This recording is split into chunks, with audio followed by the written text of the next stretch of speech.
In this video, I'm gonna show you 10 of the most common grammar and writing mistakes that authors make and how you can avoid them and fix them. So before we dive into the grammar mistakes that you need to avoid, I'll preface by saying this. There are times when breaking the rules is okay. In fact, there are tons of great books, including bestsellers, that break grammatical rules left and right. How can they get away with it? Because readers don't care, as long as it's intentional and it works. In fact, there are plenty of good reasons to ignore grammar rules. To be more conversational, to reduce the cognitive load of the reader, to be true to your own voice, to entertain the reader, to tell a good story. But the best reason of all to ignore grammar is this one: to get out of your own way so you can finish writing your first draft. Don't worry about grammar when you're writing your manuscript. Leave that problem for the editing phase. Now, once your first draft is finished and you start editing your own work, you'll want it to be as clean as possible before you send it to your editor. But that doesn't mean all the grammar needs to be correct. You just want to fix the common mistakes that will make you look unprofessional. Now, here's the good news. There aren't many grammar errors you should bother to fix before sending your work to an editor. I say this for two reasons. First, an editor doesn't expect your work to be perfect. If it was, they wouldn't have a job. And second, for almost every kind of grammar mistake, I could show you a best-selling book that uses it on purpose. So if you're poring over English grammar books that extol the virtues of the semicolon and they wail about the death of the English language, throw them out right now. You're no longer in AP English in high school. So instead, just follow this list of the most common grammatical errors so you know how to fix them. If you get these right and then send the manuscript to your editor to do the rest, you'll be in good shape. So here's the list of the most common grammar and writing mistakes to avoid. Number 1, there versus there versus there. Here's why it's not okay to break this rule. Because it's not really about grammar, it's about spelling and using the wrong word. If you confuse these three words with each other, you might as well be using the word bed instead of the word bad. They have completely different meanings and spellings.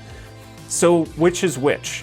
You use there as a substitute for they are. It's a contraction. For example, they're going to the store rather than they are going to the store.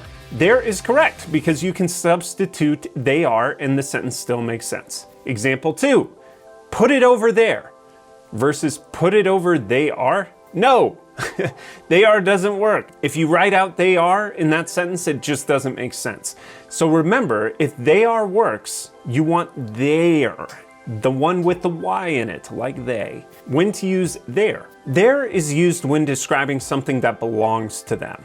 Technically, it's a possessive pronoun. For example, is that their sweater? Does the sweater belong to them? Yes, their works in that instance. So when do you use there? Now, there is usually about a place. It looks just like where, but with a T. See how easy that is to remember? Where, there. Good.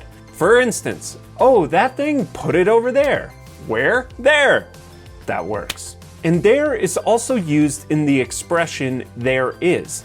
So there is a reason you need to pay attention to these three words. If you could just as easily say theirs, you want to use that word.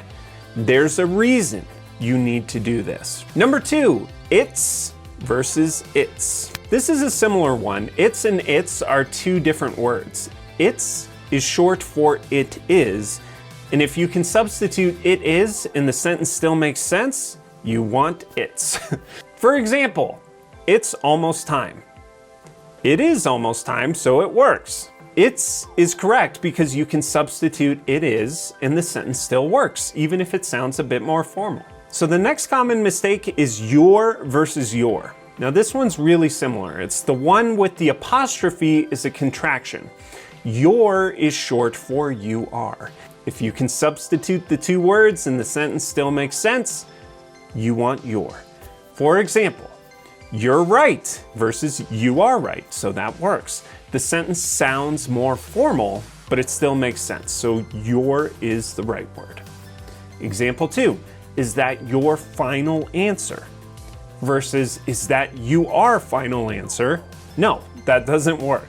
Here you need the word your, which expresses the idea that something belongs to you. Your final answer is yours, not somebody else's. So just remember, if you can substitute you are and it still makes sense, you want your.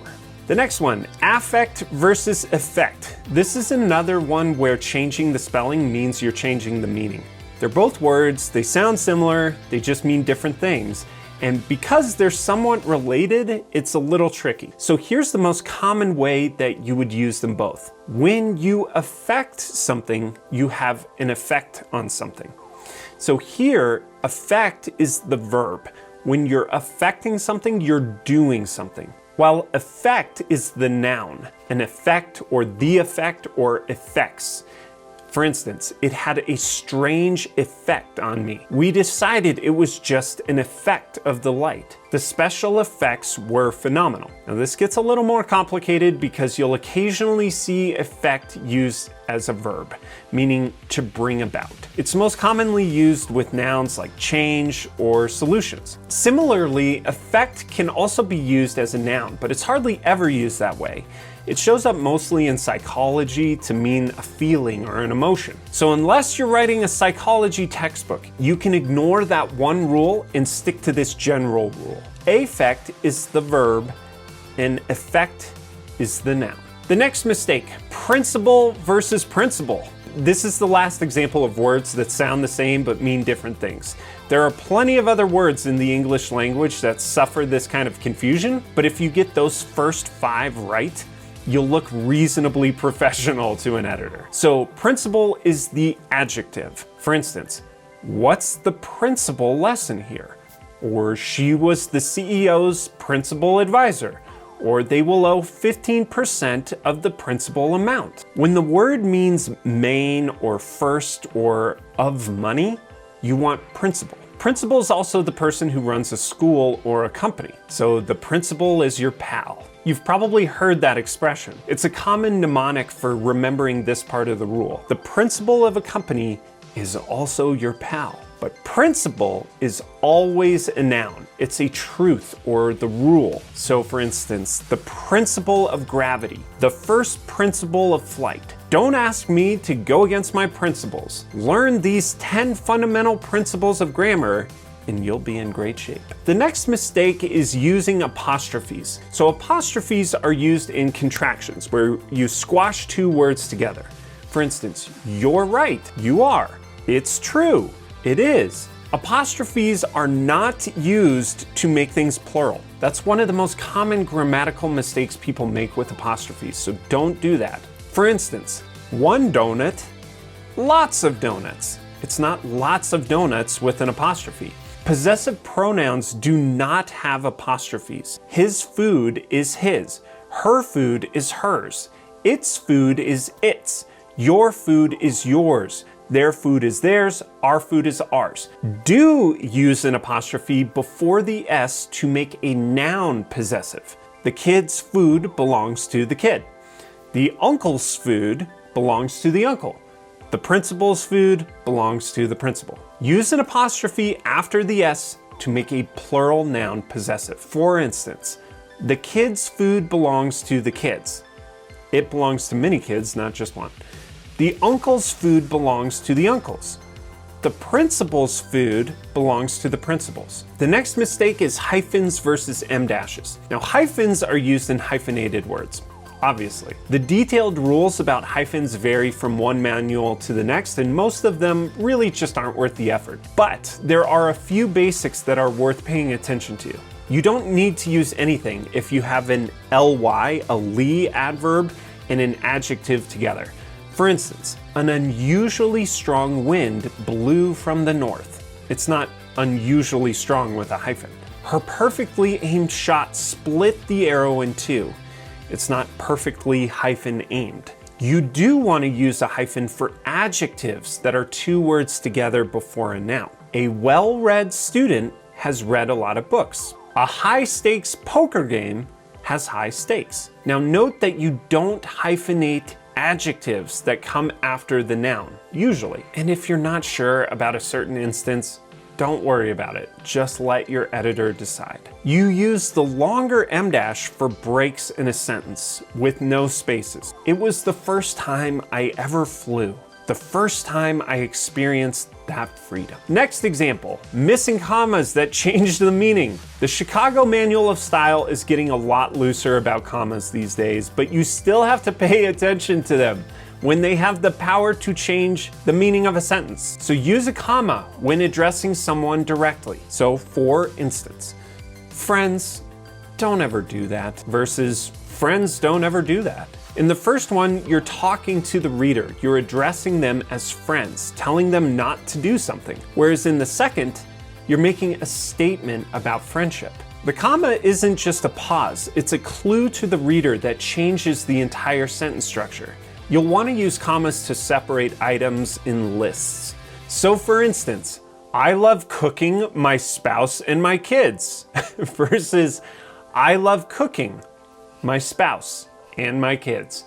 In the first one, the author loves cooking their spouse and their kids. They're crazy. In the second, the author loves cooking as an activity, but they also love their spouse and their kids. So if you've ever heard grammar lovers argue about the Oxford comma, it has to do with commas in lists. And it's the perfect example of the fact that the rules are made up. The Oxford Guide to British English insists on using a comma before the and at the end of a list of things. So for instance, I love cooking my spouse and my kids.